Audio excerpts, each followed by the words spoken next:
Hello, I'm Robin. Welcome to Bookspin. The book I'd like to discuss today is Roadside Picnic by Arkady and Boris Strugatsky. This is a classic of Russian science fiction, and it's perhaps the Strugatsky brothers' best-known work. First published in Russian in 1972, followed by an English translation that came out in 1977, but this edition that I read is a newer translation that came out in 2012. So I'm glad I finally got around to reading this, because this is something I've been meaning to read for ages. And I wasn't at all disappointed. It's got a fascinating premise. It's quite a unique take on First Contact. And it's very rich in intriguing world building and ideas. So, this story is set on a post-First Contact Earth. So the exact setting is not explicitly mentioned. We do get references to an English-sounding place name, which suggests that it's in a Western country, but the feel of the town has a very Russian flavour to it. So extraterrestrials have visited the Earth at some point in the near past before the events of the book take place. And what happened was they stayed here for a very brief time, and then they just left, right? So we never actually see any of the aliens. Instead, all we get to see is remnants of their civilization in the remains that they've left behind on our planet in various parts of the globe, which are known as visitation zones.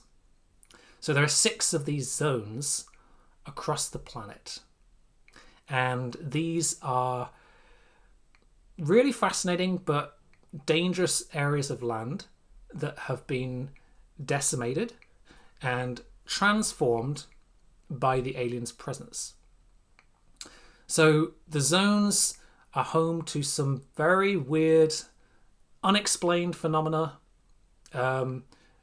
Bizarre things happen there, strange and dangerous substances, and various mysterious artifacts that were left behind by the alien visitors. So they are fascinating places, and the whole concept of the zone is basically one giant anomaly that defies human comprehension. So it's one of these zones which form the backdrop to this story, right?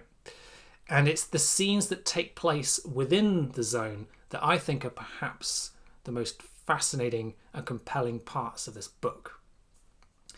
It gives the book quite a sort of post-apocalyptic feel, because these places have been destroyed and transformed and abandoned and are now off limits and hostile to life.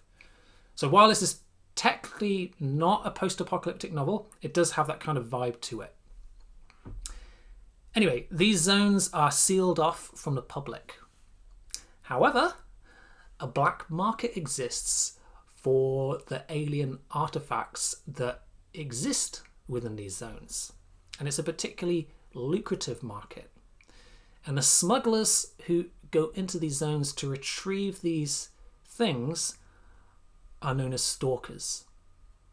And it's one of these stalkers, a young man called Red, who is the focus of this story. He is not your typical protagonist. He's got quite a bitter personality. He's a morally grey character. And he's driven to go on these dangerous artifact hunting trips, mainly as a means of survival, getting by, earning money to make a living and protect his family, rather than any sense of curiosity or adventure or anything like that. And I think this is interesting because there aren't really any noble characters in this book. And I think this contributes to an overall gritty feel to the story. Not just Red, but all of the characters around him. In fact, this novel has a very masculine feel to it. Everyone's tough talking and manly, especially Red. The dialogue is coarse. There are constant references to drinking and smoking, and we get frequent sort of outbursts of temper and bar fighting and so on and so on. And I think this kind of heavy atmosphere of masculinity adds to the oppressive feel of the novel. It's kind of stereotypical Russianness, if you like. It adds a layer of bleakness to the story that, again, I think it contributes to the kind of dystopian, post-apocalyptic feel of the book. But you know what? I actually really enjoyed it. I think this feels like a very accomplished translation. Although, of course, I have no way of knowing that since I can't read the Russian original. But it certainly reads very well. And it feels like these authors have a very distinctive voice in their writing and in this novel. And the zones, I think, are fascinating. Red's character is complex and flawed and believable. The other characters are also flawed, but I don't think they receive so much attention, and in a way they're kind of forgettable background characters. So I don't really think that most of the characters in this book are very interesting, except for Red, who by himself I think he's quite a compelling character study, because we watch his character grow over the course of several years during the novel, as he has to come to terms with the consequences of his way of life, and the penalties he faces, the effects that his smuggling has on his wife and also his daughter, who, well, one thing we learn is that the children of stalkers often get mutations, right? So that's a whole thing in itself, which is very intriguing. But besides Red's character and the overall weirdness of the zone, I think that the other thing that really intrigued me about this book is the alien artifacts that Red is hunting. Some of these are really fascinating, even though we only really get sort of tantalizing glimpses into what they actually are. So, for example, one of these objects, which is highly valued and sought after by the stalkers, I think it's called the space cell. And the space cell is these are like portable batteries, right, that contain perpetual power source. And so you can see how something like this could revolutionize human technology. But the thing is, we have no idea how any of these things work, or even what they were intended for.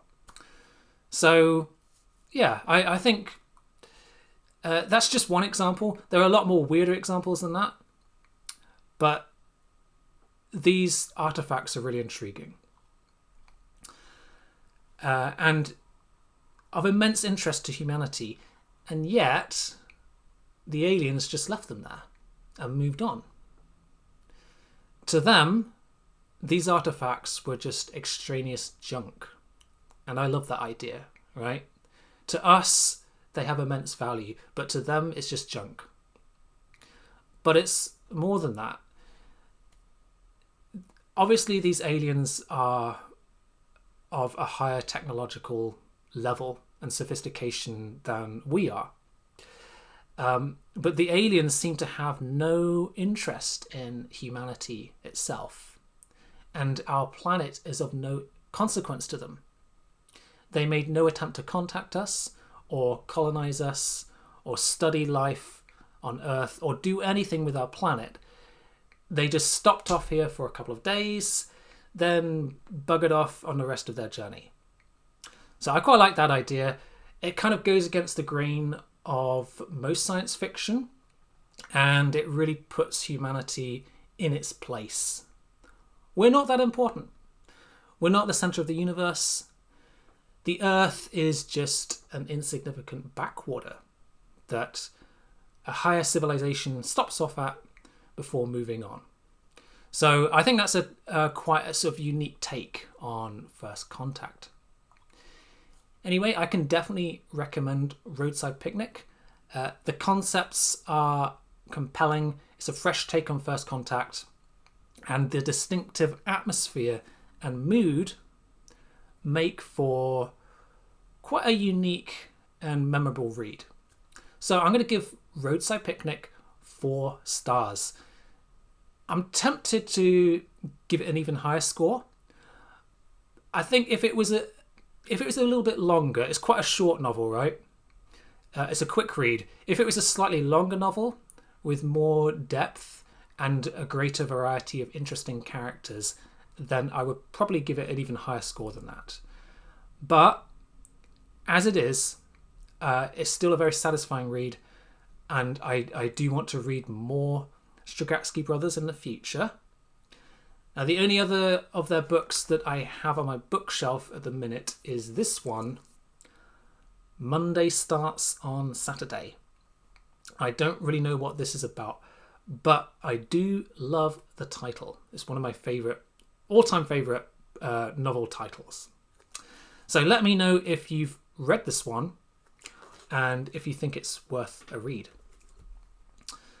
That's all for today. Thank you for watching, and I'll see you again soon for some more sci-fi content.